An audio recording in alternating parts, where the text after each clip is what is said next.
It's me again. We got our hands on the upcoming Redmi K100 Pro right after launch, and we've already had a chance to test what this phone can really do. There are some interesting results, but I'll save those for later.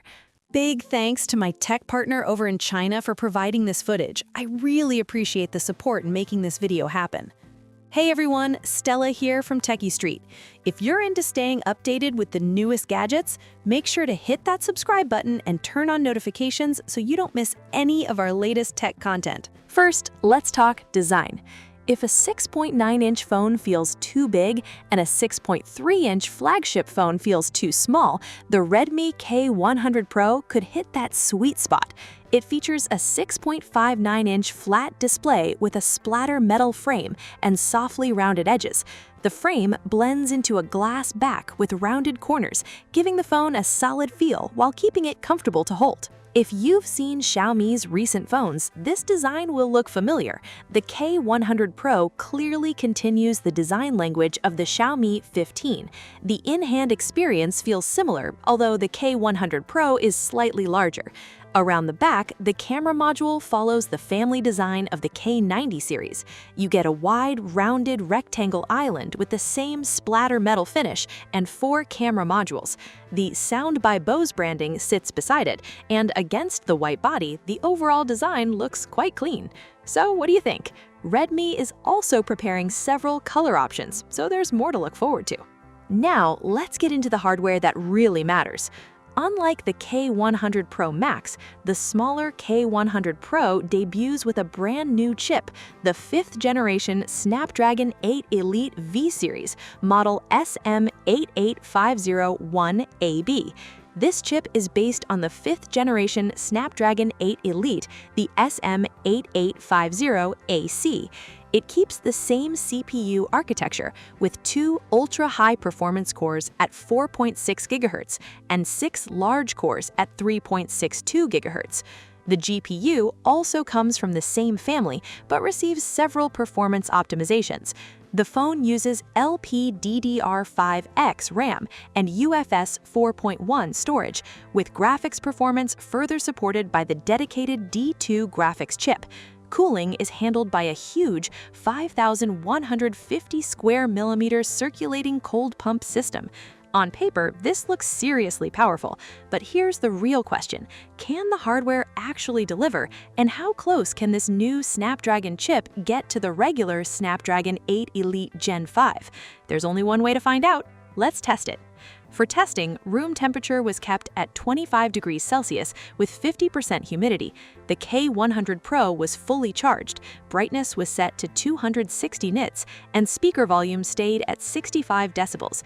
We ran the Rage engine test over Wi-Fi, monitored performance with PerfDog, and used an infrared sensor to track temperature.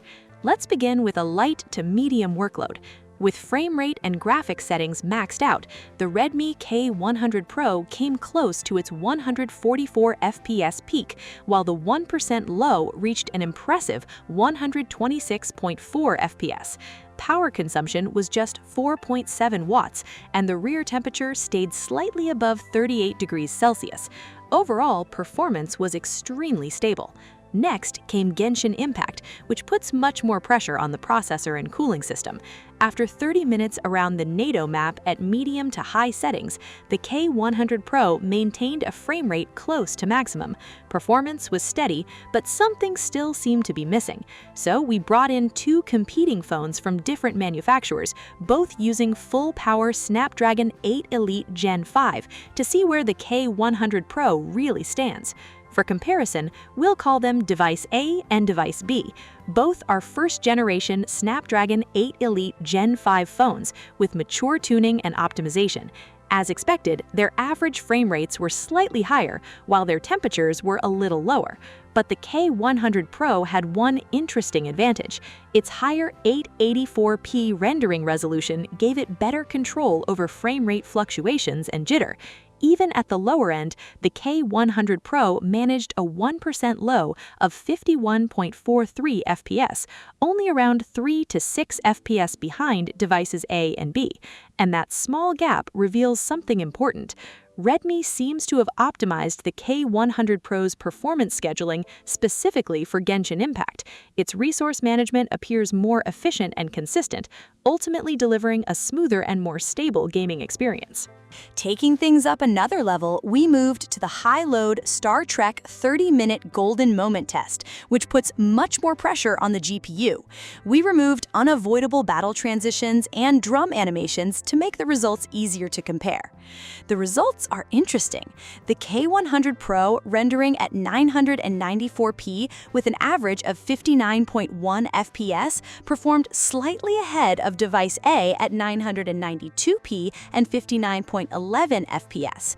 Both beat device B, which reached 982p and 58.87 FPS. For 1% lows, the K100 Pro still managed 27 FPS, placing it right between devices A and B. It did consume slightly more power and reached a higher body temperature, but that also shows how aggressively Redmi is managing performance. At this point, one thing is becoming clear. The Snapdragon 8 Elite Gen 5 V series, combined with Redmi's tuning, can deliver performance very close to the standard Snapdragon 8 Elite Gen 5 flagship, even under extreme loads. Next came another demanding scenario, absolute zero zone. All three phones again stayed very close to the 60 FPS target, but the resolution tells a different story. The K100 Pro reached 867p, while devices A and B managed only 818p and 810p. That shows how aggressively the K100 Pro pushes performance when the workload gets heavy. So in everyday gaming, there's practically no obvious difference between the Snapdragon 8 Elite Gen 5 V series and the standard Snapdragon 8 Elite Gen 5. With Redmi's mature performance scheduling, running out of gaming performance shouldn't be a major concern. But what happens when we push the display to its maximum refresh rate? With CrossFire running at native 185 FPS and extremely high graphics settings, the K100 Pro maintained an average of 184.79 FPS for a full hour. Even more impressive, the 1% low stayed at 170.56 FPS. After an hour of continuous shooting, there was almost no noticeable stutter or visual interruption.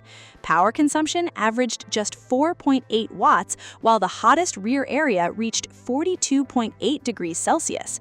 So after seeing these results, are you impressed with the K100 Pro?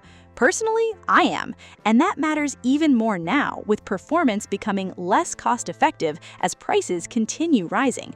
For mid to high-end phones, manufacturers need to balance raw performance and value. That's where the 5th-generation Snapdragon 8 Elite V series makes sense. It aims to deliver strong performance while keeping costs under control.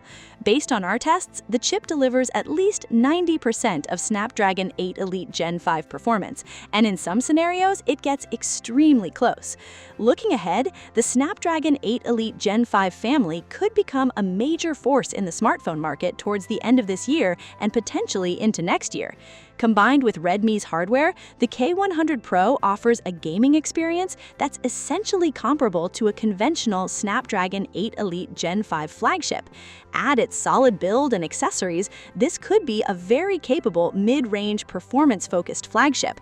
And Redmi bringing it to market early gives buyers another strong option. But there's still one big question: what will the price be? That could ultimately decide how competitive this phone really is. And that's everything for today. If you found this performance test useful, hit like, follow, and subscribe. Thanks for watching, and I'll see you in the next video. Bye!